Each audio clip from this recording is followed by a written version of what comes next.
Ch26 Part 2. It's Mother! That's who it is. He cried and went across the grass at a run. Colin began to move toward her too, and Mary went with him. They both felt their pulses beat faster. It's Mother, Dickon said again when they met halfway. I knowed they wanted to see her, and I told her where the door was. Colin held out his hand with a sort of flushed royal shyness, but his eyes quite devoured her face. Even when I was ill, I wanted to see you, he said. You and Dickon and the secret garden. I never wanted to see anyone or anything before. The sight of his uplifted face brought about a sudden change in her own. She flushed, and the corners of her mouth shook, and a mist seemed to sweep over her eyes. "Eh, dear lad," she broke out tremendously. "Eh, dear lad," as if she had not known she were going to say it. She did not say, "Maester Colin," but just, "Dear lad," quite suddenly. She might have said it to Dickon in the same way if she had seen something in his face which touched her. Colin liked it. "Are you surprised because I am so well?" he asked. She put her hand on his shoulder and smiled the mist out of her eyes. "Aye, that I am," she said, "but thou'rt so like thy mother that made my heart jump." "Do you think," said Colin a little awkwardly, "that will make my father like me?" "Aye, for sure, dear lad," she answered, and she gave his shoulder a soft, quick pat. "He must come home, he must come home." "Susan Sowerby," said Ben Weatherstaff, getting close to her. "Look at the lad's legs, wilt thou? They was like drumsticks. Is stocking 2 months ago, and I heard folk tell as they was brand.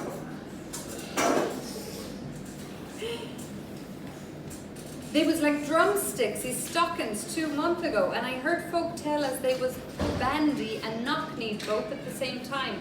Look at 'em now." Susan Sowerby laughed, a comfortable laugh. "They're going to be fine strong lads' legs in a bit," she said. "Let 'em go on playing and working in the garden and eating hearty and drinking plenty of the good sweet milk, and there'll not be a finer pair in Yorkshire, thank God for it."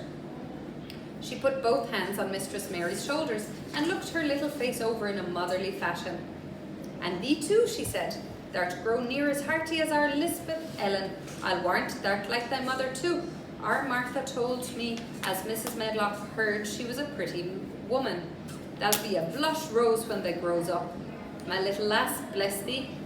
She did not mention that when Martha came home to her, day out, and described the plain, sallow child, she had said that she had no confidence whatever in Mrs. Medlock had heard. "It doesn't stand to reason that a pretty woman could be the mother of such a foul little lass," she had added obstinately. Mary had not had time to pay much attention to her changing face. She had only known that she looked different and seemed to have a great deal more hair, and that it was growing very fast. But remembering her pleasure in looking at the Mem Shabab in the past, she was glad to hear that she might some day look like her.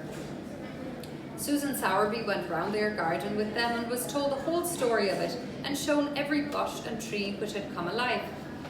Colin walked on one side of her and Mary on the other. Each of them kept looking up at her comfortable rosy face, secretly curious about the delightful feeling she gave them, a sort of warm, supported feeling. It seemed as if she understood them as Dickon understood his creatures. She stopped over the flowers and talked about them as if they were children. Soot followed her and once or twice cawed at her and flew upon her shoulder as if it were Dickon's. When they told her about the robin and the first flight of the young ones, she laughed a motherly little mellow laugh in her throat.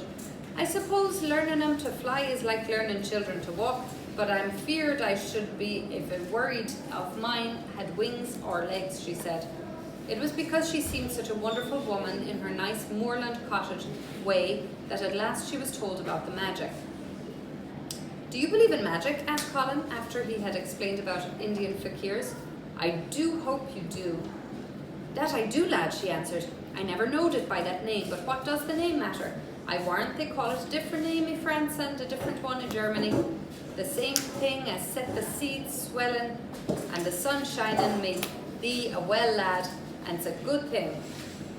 It isn't like us poor fools as think it matters if us is called out our names.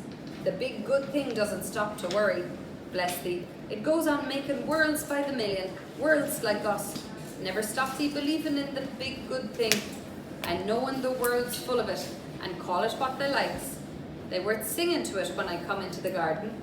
I felt so joyful, said Colin, opening his beautiful strange eyes at her. Suddenly I felt how different I was, how strong my arms and legs were, you know, and how I could dig and stand, and I jumped up and wanted to shout out something to anything that would listen. The magic listened when they sung the doxology. I would have listened to anything that it sung. It was the joy that mattered. Eh, lad, what's names to the joy maker? And she gave his shoulders a quick, soft pat again.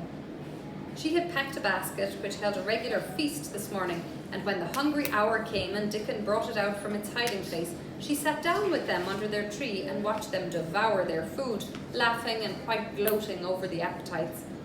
She was full of fun and made them laugh at all sorts of odd things. She told them stories in broad Yorkshire and taught them new words. She laughed as if she could not help it when they told her of the increasing difficulty there was in pretending that Colin was still a fretful invalid.